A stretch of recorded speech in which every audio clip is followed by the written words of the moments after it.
ये बात है महाभारत युद्ध के समय की, जब भगवान श्री कृष्ण ने सभी योद्धाओं से पूछा कि इस युद्ध को समाप्त करने के लिए कितने दिन लग जाएंगे, तो सभी ने लगभग 15 से 20 दिनों का समय बताया।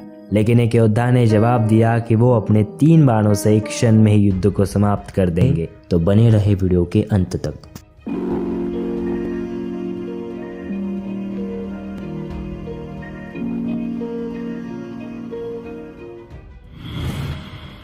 वो योद्धा कोई और नहीं, महाबली भीम के पोते बर्बरीक थे। भीम और हिडिंबा को एक पुत्र हुआ जिसका नाम था घटोत्कच, और उन्हीं घटोत्कच के बेटे थे बर्बरीक।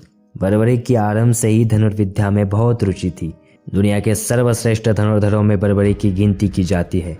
बर्बरीक माँ दुर्गा के बहुत बड़े भक्त थे। बर्बरीक के द्वारा माँ दुर्गा जी की तपस्या और भक्ति से प्रसन्न होकर माँ दुर्गा ने उन्हें दर्शन दिए, और बर्बरीक को माँ दुर्गा ने वरदान दिया कि वो अपने 3 बाणों से तीनों लोगों को जीत सकते हैं। माँ दुर्गा ने उन्हें इस वरदान के साथ 3 अमोघ बाण भी दिए थे। इन तीनों तीरों की अपनी अपनी एक विशेषता थी। पहला बाण दुश्मनों को चिन्हित करता है जिन्हें वे नष्ट करना चाहते हो। दूसरा बाण उन लोगों को चिन्हित करता है जिन्हें वे बचाना चाहते हो। तीसरा बाण पहले वाले तीर से चिन्हित सभी चीजों को नष्ट कर देगा और अपने तुनीर में वापस लौट जाएगा। परंतु इस वरदान के साथ एक शर्त भी थी।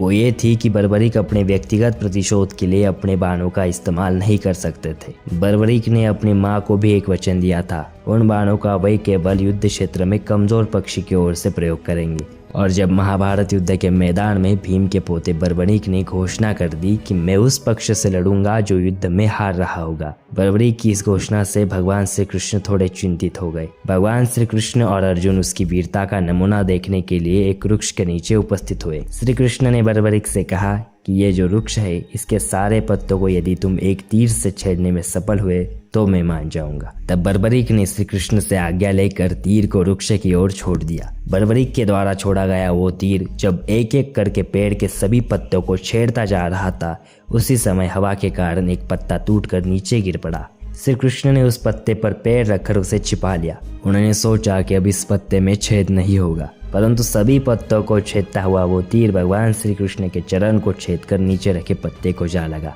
बर्बरीक के इस चमत्कार को देखकर भगवान श्री कृष्ण बहुत चिंतित हो गए। वे ये बात जानते थे कि बर्बरीक ने अब प्रतिज्ञा कर ली है, तो वो अपने प्रतिज्ञा के वश में होकर हारने वाले का साथ अवश्य ही देगा। यदि उसे कौरव हारते हुए नजर आए तो पांडवों के लिए एक बहुत बड़ा भारी संकट उत्पन्न हो जाएगा, और यदि पांडव बर्बरीक के सामने हारते हुए नजर आए तो फिर वो पांडवों का साथ देगा। इस तरह से तो वो दोनों ओर की सेना को एक ही तीर से समाप्त कर देगा। यदि बर्बरीक ने चाहा तो वो दोनों पक्ष की सेना को अपने एक तीर से ही नष्ट कर देगा। बर्बरीक के लिए 3 बाण ही काफी थे, जिसके द्वारा वो कौरव और पांडवों की पूरी सेना जड़ से समाप्त कर सकते थे। भगवान श्री कृष्ण ऐसा बिल्कुल भी नहीं चाहते थे कि कोई तीसरा आकर इस महाभारत युद्ध में प्रवेश करे, जिससे युद्ध में प्रलय आ जाए। इस महाभारत के युद्ध से श्री कृष्ण का केवल एक ही उद्देश्य था, अधर्म पर धर्म की विजय। जब भगवान श्री कृष्ण ने देखा कि बर्बरीक अपनी प्रतिज्ञा को लेकर दृढ़ है, तब भगवान श्री कृष्ण ने बर्बरीक से कहा, मुझे तुमसे कुछ दान चाहिए। बर्बरीक ने भगवान श्री कृष्ण से कहा, मांगो, आपको क्या चाहिए।